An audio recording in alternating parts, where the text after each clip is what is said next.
in Chapter 5, Section 5, we were going to be talking about how to solve all the pieces of right triangles.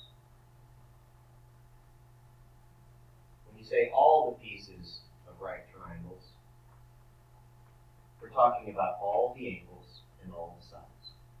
Okay? Right now what we've listed is we've listed all of our ratios. Remember theta, what does that represent? Theta simply represents the measure of an angle. And so right now, what has been given to us in problem number 1? We've been given the x value, which is radical 2, and we've been given the r value, the radius, which is a 2. So what I'd like you to do is make a little Cartesian plane on your paper, little x-axis and y-axis, and let's ask ourselves, if our x value right here is 2, where is the x value positive in our Cartesian plane?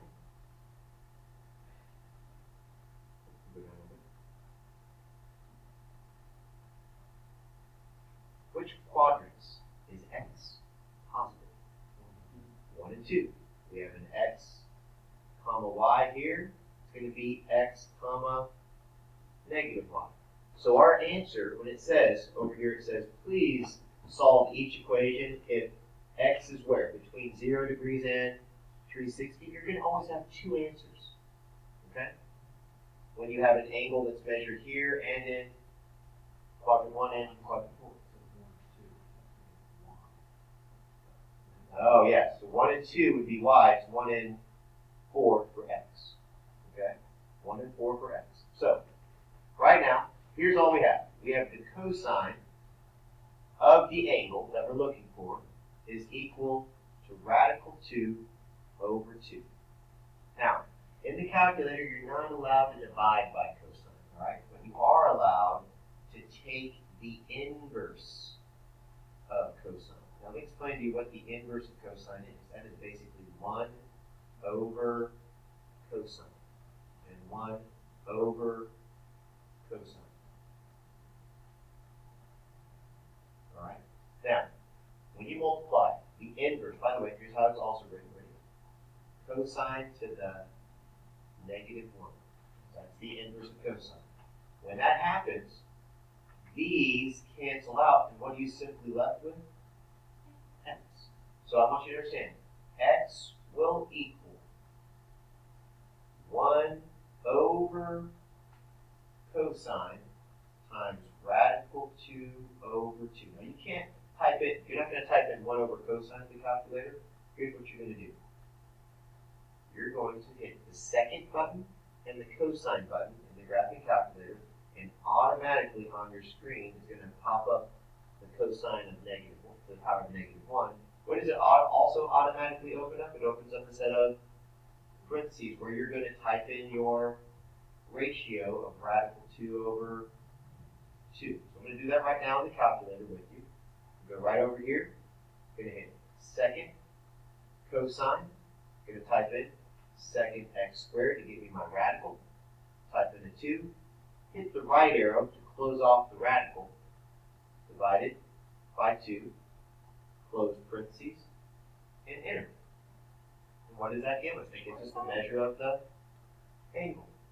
So what is the measure of our angle in this particular case? 45 degrees. So we have x equals 45 degrees. Now where does that put us? That puts us actually in which quadrant? We start here, right? We start here, we make a 45 degree angle from our initial side, right? This is always the initial side, this is the terminal side, this is our 45 degree angle. That puts us in quadrant 1. So one of our answers in quadrant number 1 is 45 degrees. Well, where did I say the other answer was going to be?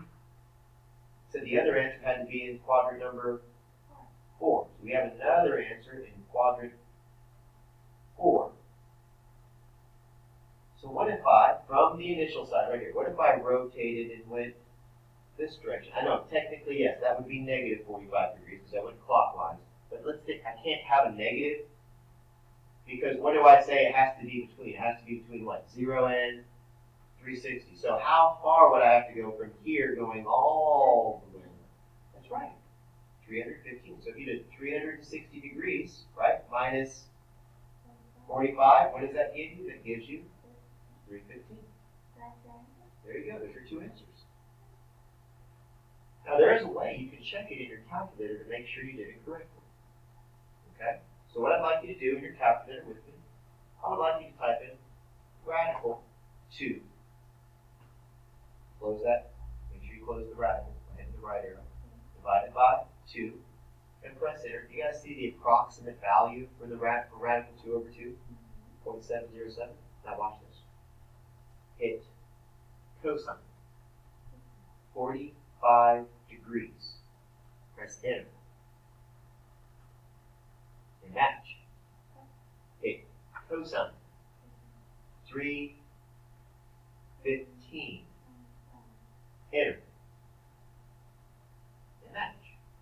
Now, Joshua, what if you accidentally thought it was in quadrant 2? That would put you not at 45 degrees. That would actually put you at 135 degrees if you added 90 to that. Okay? Look what happens when you do the cosine of 135 degrees, which would be a 45 degree angle in which quadrant? In quadrant number 2. Look what happens. Oh, that would be negative radical 2 over 2. Okay? So understand, these answers what? Match up with our original problem. Because we were looking for not negative radical 2 over 2, we were looking for positive radical 2 over 2. So our two answers, everybody, in review, our two answers were in quadrant 1 and in quadrant 4. The 45 degree angle in quadrant 1 is 45 degrees. A 45 degree angle in quadrant number 4 is going to be 315 degrees. Okay? And that's what you're going to do on the next problem. Let's look at the next problem. I'm going to clear this out. So the last problem we're going to do together, we're going to do number 3. Okay? Now, once again, what does x represent? This simply represents theta, right? Or the measure of our angle. Does anybody remember what sine of theta is? Y/R. That's right, y over r. By the way, what do we always know is going to be positive? The radius, right? The radius is always positive. So right now, our radius is a 2. What's our y value equal to? 1. So if our y value equals 1 and our radius is equal to a 2, let's think about in our Cartesian plane, where in the world are the y values always positive? Where are they going to be? In quadrant 1. Nope. Wait. 2. Now, the x values are negative over here, but all the y values are positive. Here, all the x values and all the y values are positive. So we're going to have our final answer. Our final answer, we're going to have a quadrant 1 answer, and we're going to have a what? A quadrant number 2 answer. We're going to have 2 answers. One's in quadrant 1, one's in quadrant 2. Now, here we go. Here's our equation. Ready? The sine of x equals 1 over 2. So what will x end up equal? What did we apply the last time? We applied what's known as the inverse. We got to do right here, we got to do the inverse of sine to what? And apply it to both sides. But understand, you can't type a half and then do the inverse. What you're going to do is you're going to do the inverse of a half.